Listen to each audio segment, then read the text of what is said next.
Ah, c'est parti.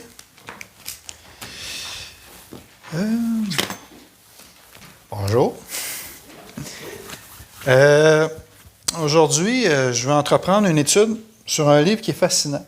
Un livre qui a attiré l'attention, qui attire l'attention de beaucoup de gens, qui en même temps qui fait peur à beaucoup de monde aussi. C'est le dernier livre de la Bible, c'est le livre d'Apocalypse, autrement dit. Ce livre traite d'eschatologie biblique, qui veut dire l'étude des dernières choses. Il contient 22 chapitres. Aussi surprenant que ça puisse paraître, ce livre ne traite pas seulement des choses des temps de la fin. C'est aussi un livre que l'on peut appliquer à notre propre vie personnelle aussi. Chaque livre de la Bible contient des applications personnelles dans notre vie de tous les jours, et le livre de l'Apocalypse ne fait pas exception. Il y aura des enseignements qui seront des instructions, qui seront des encouragements, des corrections et des avertissements, aussi bien que des exhortations des exhortations au fur et à mesure qu'on nous étudierons le texte aussi. Ça m'arrive de faire des petites erreurs de frappe. Nous allons étudier l'Apocalypse d'un point de vue futuriste, prémillénariste et pré-tribulationniste. C'est dur à dire, hein? Ça prend la bonne diction.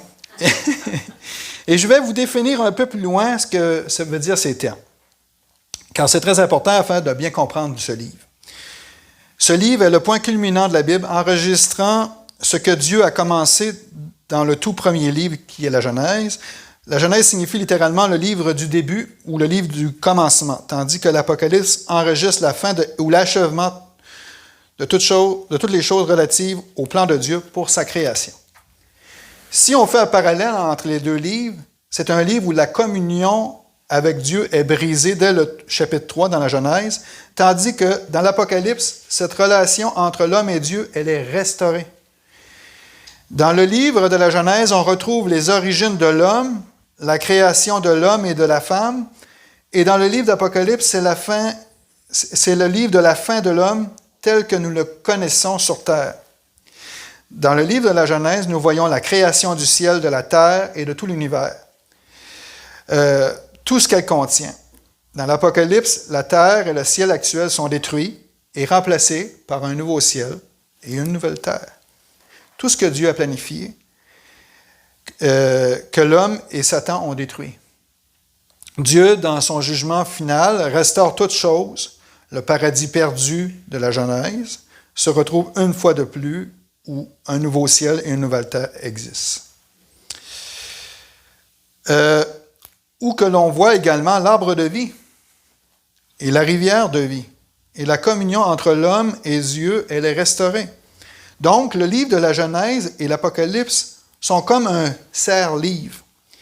Le premier et le dernier livre de l'Apocalypse le premier et le dernier livre de la Bible maintient tous les livres ensemble. Ils soutiennent tous les autres. Et en tant que tels, de nombreux personnages et mondes créés, retrouvés dans la Genèse, se retrouvent également dans le livre de l'Apocalypse.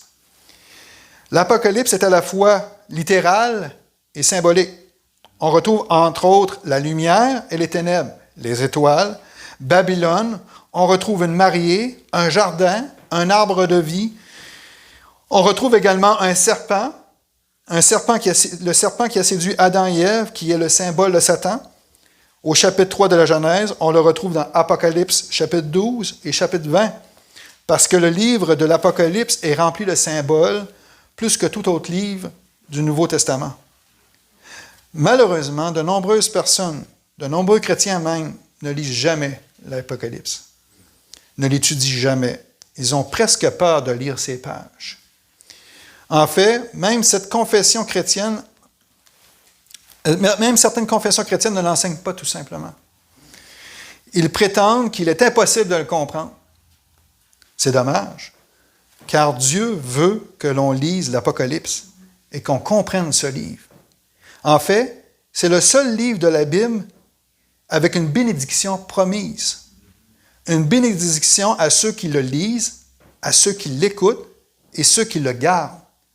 Enfin, ceux qui espèrent en son accomplissement, qui espèrent l'accomplissement des paroles qui sont écrites.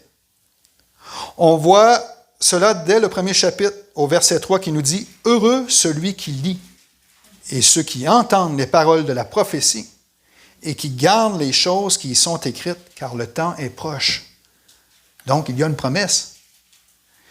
Il y a également 7 béatitudes promises aux croyants dans le message de Jésus aux 7 églises. Les 7 églises que l'on retrouve au chapitre 2 et 3. Donc, c'est très important de connaître ce livre. Nous savons que nous vivons dans les derniers jours et les signes du retour du Seigneur Jésus-Christ sont tout autour de nous. Et un des plus grands signes, et je dirais un signe central qu'on voit que l'on est dans les temps de la fin, est la renaissance du peuple d'Israël qui renaît de ses cendres en 1948, le 14 mai. Ils ont reconquis Jérusalem en 68, qui leur appartient maintenant. La première chose que l'on va regarder ensemble est qui a écrit ce livre et quand ce livre a été écrit. Donc, qui en est l'auteur? Historiquement, le livre de l'Apocalypse a été attribué à l'apôtre Jean, qui est un fils de Zébédée et un des 12 apôtres. La preuve interne est claire que l'Apocalypse a été écrite par quelqu'un du nom de Jean, parce que cette personne parle de même au chapitre 1, 4 et 9. D'ailleurs, le chapitre 1 commence comme suit. Révélation de Jésus-Christ que Dieu lui a donnée pour montrer à ses serviteurs les choses qui doivent arriver bientôt et qu'il fait connaître par l'envoi de son ange et son serviteur Jean. Au verset 4, Jean, aux 7 églises qui est en Asie, que la grâce et la paix vous soient données de la part de Dieu et celui qui est, qui était et qui vient. Puis au verset 9, moi, Jean, votre frère, au chapitre 22, 8, c'est moi, Jean, qui ai entendu et vu ces choses.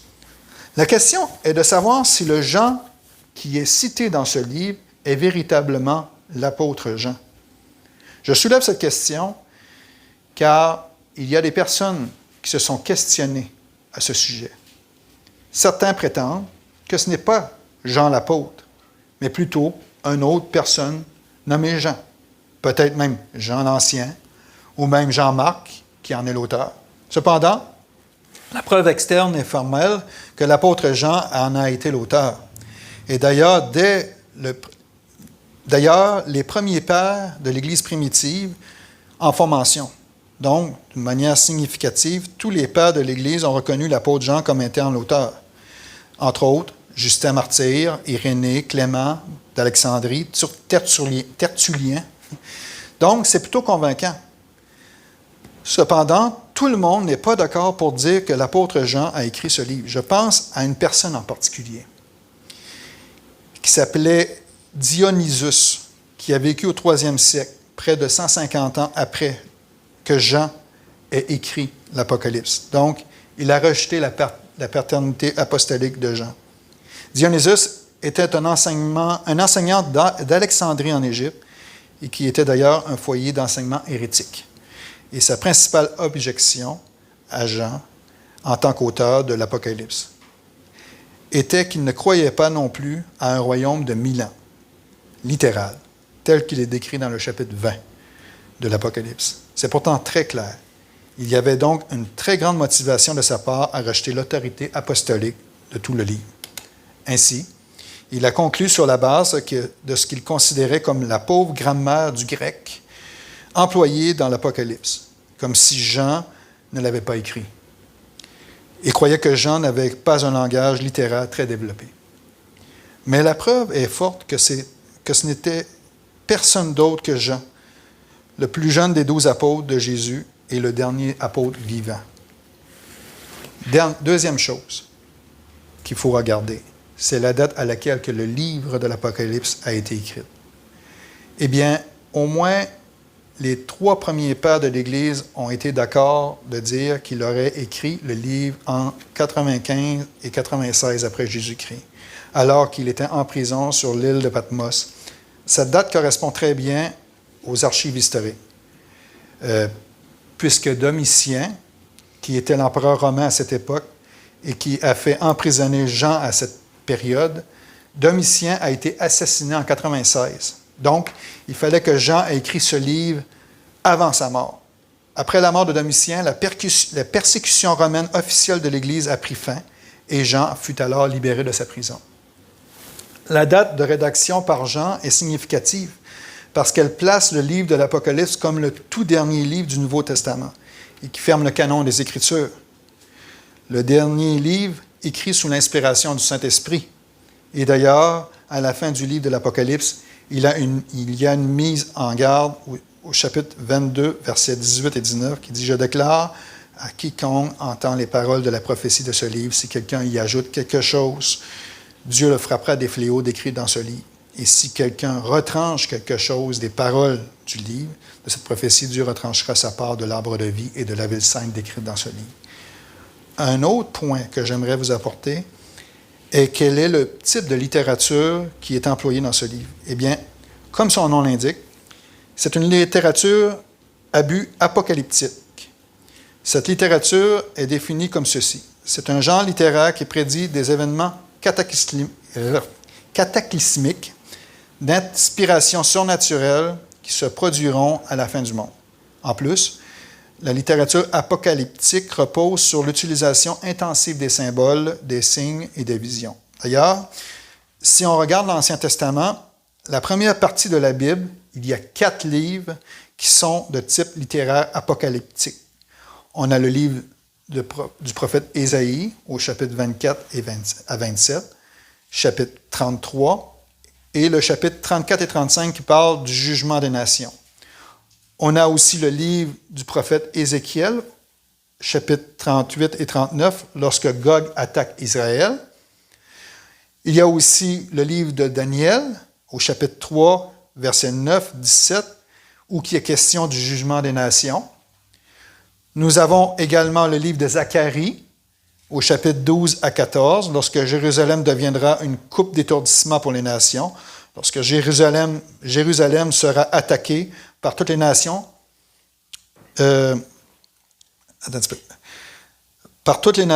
sera investi par les rois militaires du monde, lorsque Dieu viendra défendre son peuple contre ses ennemis de façon surnaturelle. Et les Juifs, à ce moment-là, se repentiront et reconnaîtront celui qu'ils ont percé. Nous avons aussi, encore dans le livre de Daniel, qui est un livre apocalyptique au chapitre 7 à 19, où il est question des 4 bêtes et de l'Antéchrist. Un autre point à mentionner. Il y a dans l'Apocalypse beaucoup de symboles et quelques conseils et outils pour comprendre ce livre. La plupart des symboles sont expliqués dans le contexte et dans certains prophètes de l'Ancien Testament. S'ils ne sont pas, nous devons présumer que ça doit être compris dans l'interprétation la plus naturelle possible. Par exemple, dans l'Apocalypse, au chapitre 1 et le verset 20, il est dit « Le mystère des 7 étoiles que tu as vues dans ma main droite et des 7 chandeliers d'or, les 7 étoiles sont les anges des 7 églises et les 7 chandeliers sont les 7 églises. » Puis, ça, je vais en parler plus tard dans d'autres messages, mais les chandeliers, là, le mot grec pour chandelier, là, c'est pas vraiment... je trouve que c'est mal traduit, puis c'est plus une lampe à l'huile. Puis l'huile représente le Saint-Esprit. En tout cas, je vais rentrer plus en détail plus tard là-dessus, mais je trouve ça vraiment intéressant là, quand on étudie vraiment en profondeur ce que l'Apocalypse emmène.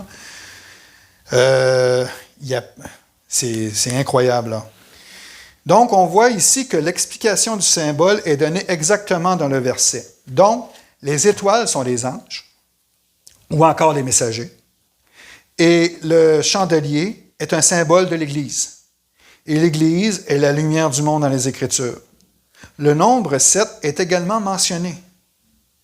Et c'est le nombre littéral d'églises qui sont abordées au chapitre 2 et 3 de ce livre. Entre autres, nous verrons l'église d'Éphèse, de Smyrne, de Pergame, de Thyatire, de Sardes, de Philadelphie et de Laodicée. Toutes ces églises-là ont existé physiquement, géographiquement, dans ce qu'on appelle aujourd'hui la Turquie, au Moyen-Orient. Souvenez-vous que Dieu veut que son peuple comprenne. Dieu ne nous a pas donné la Bible, sa parole, pour que ce soit un mystère. Dieu veut vraiment que nous comprenions ce livre. Et pour bien comprendre les textes bibliques, il y a des règles à suivre pour ne pas tomber dans la confusion et dans l'erreur. Et cette règle s'appelle l'herméneutique biblique. Et laissez-moi vous expliquer. Je ne vais pas vous donner des grands mots et des grandes explications. Je veux rendre ça juste simple un peu. Mais c'est vraiment important qu'on comprenne ça. L'herméneutique est en fait l'étude des principes et des méthodes d'interprétation des textes bibliques. Et le but de l'herméneutique biblique est de nous aider à savoir comment interpréter, comprendre et aussi comment appliquer correctement la Bible. La loi la plus importante de l'herméneutique biblique est que la Bible doit être interprétée littéralement. Nous devons comprendre la Bible dans son sens normal et simple, à moins que le passage ne soit manifestement destiné à être symbolique ou des figures de style sont employées. Une deuxième loi cruciale de l'herméneutique biblique est que le passage doit être interprété historiquement, grammaticalement et aussi dans leur contexte. Parce qu'on dit que expliquer un texte sans son contexte devient un prétexte. Donc, interpréter un texte historique signifie que nous devons chercher à comprendre la culture, le contexte et aussi la situation géographique qui ont inspiré ce texte. La troisième loi de l'herméneutique biblique est que l'Écriture est toujours le meilleur interprète de l'Écriture. Pour cette raison, nous comparons toujours les Écritures avec les Écritures.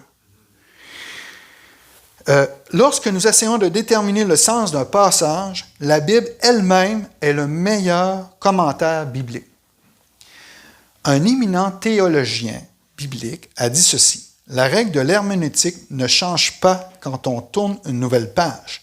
Elle a dit aussi que la preuve ultime que la prophétie de l'Ancien Testament doit être prise littéralement et non spirituellement ou allégoriquement, et que 113 prédictions messianiques que le Christ a déjà accomplies, tous se sont réalisés littéralement. Donc, si en ce qui concerne l'Ancien Testament, les prédictions de l'Ancien Testament entourant la première venue de Christ se sont accomplies, ont été prises à la lettre, alors il est logique qu'il n'y a aucune justification de spiritualiser les prédictions de la seconde venue de Christ. Par conséquent, nous aborderons l'étude de l'Apocalypse en sachant que Dieu a donné la vision à son apôtre Jean, à ses serviteurs, afin que nous puissions le comprendre. Et nous emploierons la même herméneutique littérale, grammaticale et historique. Un autre point important est le vocabulaire qui est employé dans ce livre. Entre autres, les termes comme la tribulation, la grande tribulation, les temps de trouble de Jacob, les 70 semaines de Daniel. Donc, tous ces termes réfèrent aux 7 années de l'histoire humaine avant le retour de Jésus-Christ. Alors que le terme la grande tribulation parle des 3 dernières années et demie de la tribulation de 7 ans. Un autre terme que j'aimerais expliquer est le royaume millénaire ou encore le millénium. Ce règne millénaire fait référence au règne de 1000 ans de Christ sur la terre, tel que décrit dans les chapitres 20 de l'Apocalypse. Mais tous les chrétiens ne croient pas qu'il s'agit d'un royaume littéral, malheureusement. Ils ne sont pas non plus d'accord sur le moment où Jésus reviendra lors de son deuxième avènement. Et laissez-moi vous présenter les 3 positions concernant le millénium, et je vais vous parler de ma position personnelle également. Premièrement, il y a la position prémillénaire, c'est-à-dire ceux qui croient qu'après la tribulation, Jésus viendra sur terre et établira son royaume pendant 1000 ans. Et c'est la position que j'adhère. Parce que je considère que c'est la position la plus exacte, la plus biblique. Il y a également la position amillénaris, qui ne croit pas à un règne millénaire de 1000 ans de Christ. Au contraire, ces personnes croient que l'âge du royaume mentionné dans l'Apocalypse 20 n'est pas une période littérale, mais devrait plutôt être compris au sens figuré, comme se référant au règne de Christ sur la terre aujourd'hui. Et c'est la théologie de la théorie du remplacement ou du supersécessionnisme que l'Église a remplacé Israël. Puis ça, j'ai vu ça dans beaucoup de milieux, là, qui les autres croient que l'Église a remplacé Israël, puis Israël est complètement rejeté par Dieu. Là. C'est totalement faux. Là. Puis je n'adhère pas à ça du tout. Là. Puis Israël existe bel et bien aujourd'hui, et puis, comme j'ai dit tantôt, le 14 mai 1948, ils sont redevenus une nation. Il y a encore des promesses qui vont s'accomplir concernant le peuple d'Israël, le peuple juif qui existe présentement sur la terre. Il y a aussi la troisième position, qui est la position post-millénariste. C'est un peu une position similaire à la position amillénaire. Il croit que l'Église inaugurera une société utopique sur terre à la fin de laquelle Jésus viendra pour régner. Donc, le monde va aller en s'améliorant. C'est ce qui est très difficile à croire actuellement, là. Ouais, ça ne marche pas, là. Regardez ce qui se passe dans le monde aujourd'hui, hein? Ça ne va pas s'améliorer du tout, là. Donc, ces gens ne croient pas que les 1000 ans d'Apocalypse 20 sont littérales. Ils interprètent plutôt comme figuratifs. C'est la théologie du royaume maintenant. Donc, en ce qui me concerne, mon approche de l'Apocalypse est d'interpréter la vision de Jean comme des événements littéraux, à moins que le texte l'exige autrement. Donc, j'enseignerai une vision prémillénariste qui croit qu'après la tribulation, Jésus reviendra établir son règne pendant 1000 ans. En étudiant l'Apocalypse, je parlerai aussi de ce qui concerne l'enlèvement de l'Église. Ça va être le fun. L'enlèvement des croyants nés de nouveau. Il y a différentes positions sur l'enlèvement aussi. Hein? Donc, l'enlèvement est une doctrine qui n'est pas explicitement enseignée dans l'Apocalypse, mais toutefois, certains indiqueraient que l'expérience que Jean a eue au chapitre 4, verset 1, est une image de l'enlèvement pré-tribulationniste, donc avant la tribulation, et nous allons y revenir. Puis si vous voulez aller voir, on va le lire ensemble. Là. C'est chapitre 4, verset 1. Ouais. Qui dit, « Après cela, je regardais, et voici une porte était ouverte dans le ciel. La première voix que j'avais entendue comme le son d'une trompette et qui me parlait dit, « Monte ici, et je te ferai voir ce qui doit arriver dans la suite. » Ça laisse présager ça. Puis moi, je crois ça, là, tu sais, que Jean, c'est ça. Et tous les chrétiens ne croient pas la doctrine de l'enlèvement de l'Église. Mais parmi ceux qui y croient, il y a 5 points principaux. Premièrement, il y a les pré-tribulationnistes dont je fais partie, qui croient que Jésus reviendra pour son Église, son épouse, avant la tribulation. Il y a aussi ceux qui sont mé-tribulationnistes.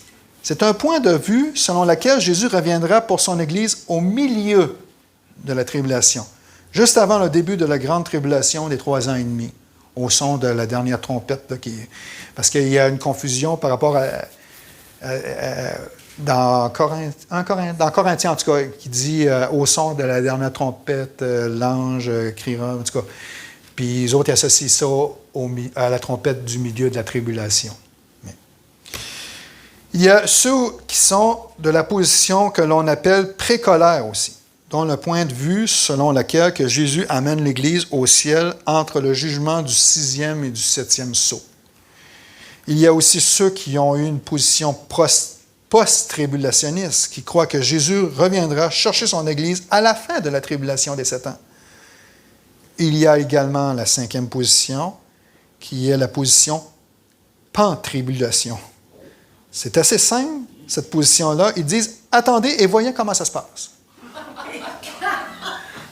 C'est pas très théologique. Donc, j'interpréterai l'Écriture faisant la promotion d'un enlèvement d'un point de vue pré-tribulationniste, avant la tribulation.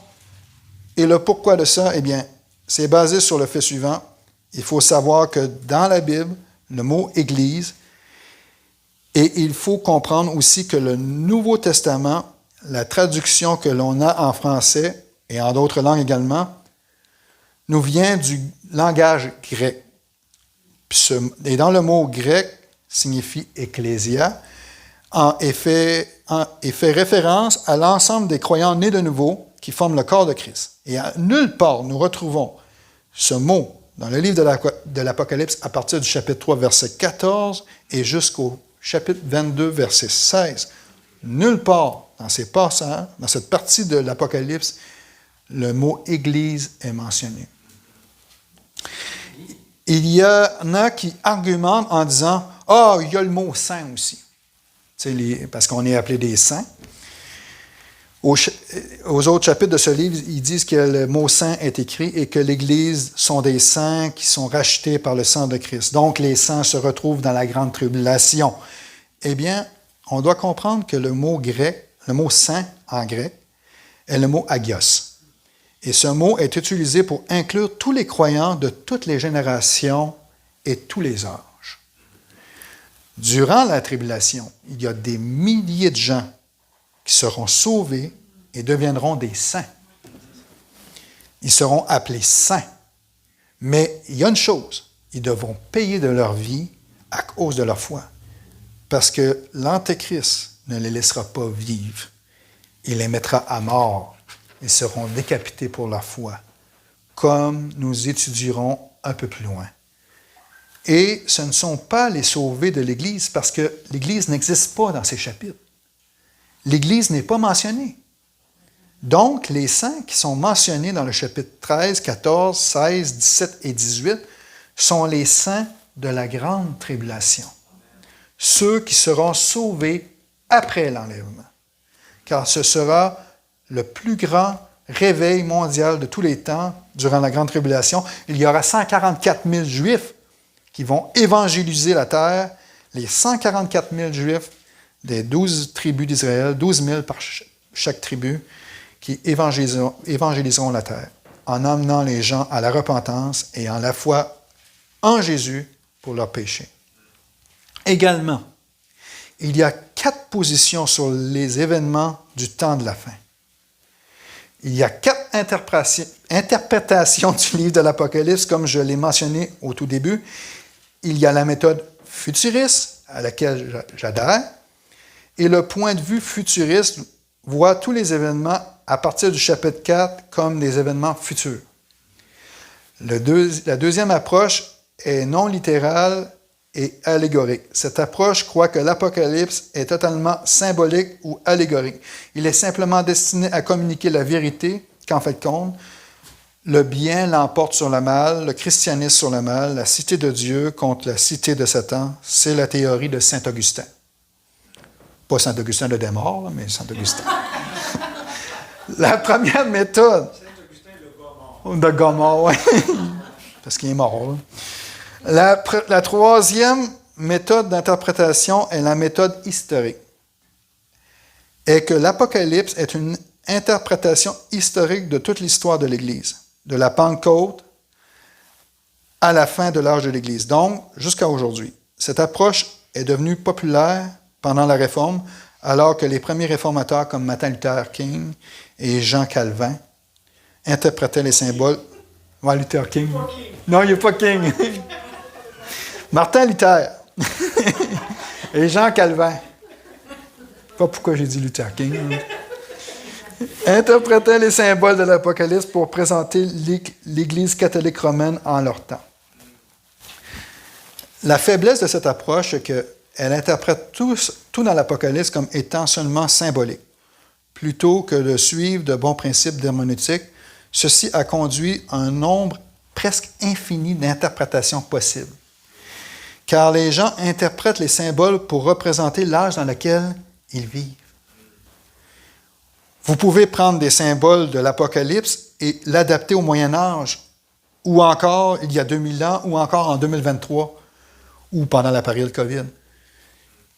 Un interprétateur a compté jusqu'à 50 interprétations différentes du livre, ce qui n'a aucun sens. La quatrième méthode est la méthode prétériste. C'est quoi ça? Prétériste.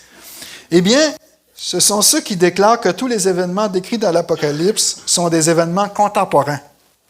C'est-à-dire, ce sont des événements qui se sont littéralement accomplis durant la vie de l'apôtre Jean. Donc, ils sont déjà passés il y a 2000 ans. C'est-à-dire que l'auteur donna une interprétation spirituelle et symbolique des événements politiques de son temps. La plupart des prétéristes croient que l'Apocalypse a été écrite pendant la persécution des chrétiens par l'empereur romain Néron et que les éléments prophétiques ont été accomplis lors de la destruction du temple de Rome 70 ans après Jésus-Christ. C'est vrai, il y a de nombreux éléments prophétiques dans l'Apocalypse qui sont en lien à la fois avec la persécution de Néron, à la destruction du temple.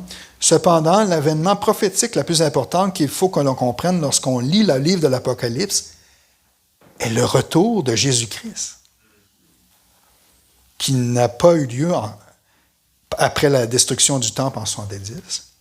Jésus n'est pas encore revenu. Les prétéristes croient que Jésus est déjà revenu en 70 et que le jugement final a déjà eu lieu. Comment les interprétations historiques comme des interprétations historiques et allégoriques. L'argument prétériste nécessite d'ignorer de nombreux éléments clairement littéraux de la vision de Jean. Les interpréter comme symboliques peut nous emmener à des spéculations sans fin. En plus, on ne peut se concilier les événements décrits par Jésus dans Matthieu 24 avec les événements du premier siècle. Ça n'a aucun sens. C'est pour ça que nous suivrons une interprétation futuriste de l'Apocalypse parce que ça nous permet d'appliquer les principes de l'herméneutique et qui sont solides pour dévoiler le sens de l'Apocalypse. Donc, en interprétant de façon littérale la vision de Jean, ça nous permet de comprendre tout dans l'Apocalypse, à moins que le texte n'exige le contraire. Pour tracer un plan du livre de l'Apocalypse, on va diviser le livre en 4 parties. Du chapitre 1 à 3 nous parle de l'âge de l'Église. Et c'est d'une durée inconnue, parce que l'Église est toujours sur terre présentement. Et l'Église commence à la Pentecôte dans les Actes jusqu'à aujourd'hui.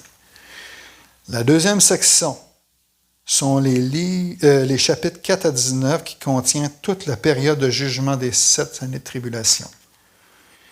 La troisième section est le chapitre 20, et cette section parle de l'âge du royaume de 1000 ans. Puis la dernière section contient le chapitre 21 et 22 qui parlent d'un âge éternel où le ciel et la terre sont détruits et où que Dieu va créer de nouveaux ciels, de nouveaux cieux et une nouvelle terre et la nouvelle Jérusalem. Puis ça va être... J'ai hâte d'être là. Fait que c'est ce qui conclut pour aujourd'hui, mais c'est ça. Avez-vous des questions? Oui? Concernant, là, tu parlais du chapitre 4, là, après cela, là, puis, oui. pas de mention de l'Église, c'est 100% d'accord, puis tout ça. Puis, dans le fond, ce qu'on peut dire, c'est que chapitre 1 à 3 sont presque tout accomplis. Oui. Puis que là, on est sur le bord du chapitre 4. Oui. Puis que le chapitre 4, c'est le point de départ, c'est l'enlèvement de l'Église. Oui. Juste pour être, c'est ça. Oui. C'est excellent. C'est ça. Oh, oui. Après cela. Est-ce que tu vas parler, est-ce que tu crois que les lettres aux 7 églises, dans l'ordre qui sont, ça dépeint l'histoire de l'Église? Tu crois que, tu sais, Éphèse, c'est l'Église apostolique, Smyrne, l'Église persécutée, crois-tu ça? Là, je ne suis pas rendu là, mais j'étudie, je commence à étudier vraiment ce que ça va emmener, là. Mais pour l'instant, je me positionne pas encore sur ça, mais je vais regarder, je vais en parler plus tard. Au fur de mon étude aussi, là. Oui? Tu avais mentionné les 144 000 là, qui vont évangéliser le monde pendant la tribulation. Oui. Puis tu as dit aussi que ceux qui vont devenir chrétiens, mais ils vont être au prix de leur vie. Donc ces 144, là, ils vont évangéliser au prix de leur vie. Oui, mais ils pourront pas être touchés à cause qu'ils vont avoir le sceau de Dieu sur eux autres. Puis eux autres, ils ne pourront pas être touchés. Ils vont être vraiment protégés par Dieu. Ils vont arriver des situations qu'on va peut-être penser qu'ils vont mourir, mais non, ils ne seront pas touchés. Puis c'est ça que Dieu a vraiment mis un sceau sur eux autres pour les protéger, pour qu'ils puissent évangéliser au monde entier. Puis la bête ne pourra même pas y toucher. Il y a juste les 2 témoins que la bête va tuer à la fin. Puis ils vont monter au ciel. Les gens ils vont les voir mourir, premièrement. Puis après ça, Dieu va les ressusciter. Puis les gens... Puis pendant ce temps-là, c'est ça que j'ai trouvé fascinant, parce qu'ils s'offraient des cadeaux, les gens, puis tout ça. Puis ils faisaient la fête parce qu'ils étaient morts. Puis quand ils ont vu ressusciter puis monter au ciel, ils ont commencé à capoter. Il y en a même qui ont blasphémé, je pense, si je ne me trompe pas dans ce que j'ai pu voir. Mais je ne suis pas sûr, mais en tout cas, on va en reparler plus tard. Là. Ça, c'est au chapitre 11 de l'Apocalypse. Là. Mais c'est vraiment intéressant. Puis je pense que peut-être aussi, ça serait peut-être Élie, puis Enoch, peut-être. Mais en tout cas, Enoch a une autre position là-dessus. Mais, moi, c'est ça. Ben, Enoch, parce qu'il n'est pas mort encore, puis Élie non plus, parce qu'il est monté sur un char de feu. Mais en tout cas, là-dessus, il y a d'autres interprétations aussi, mais ça laisse présager que ça peut être eux autres. Je ne peux pas le confirmer vraiment, là, mais oui. Est-ce que dans le fond, là, tu commences avec comme un survol?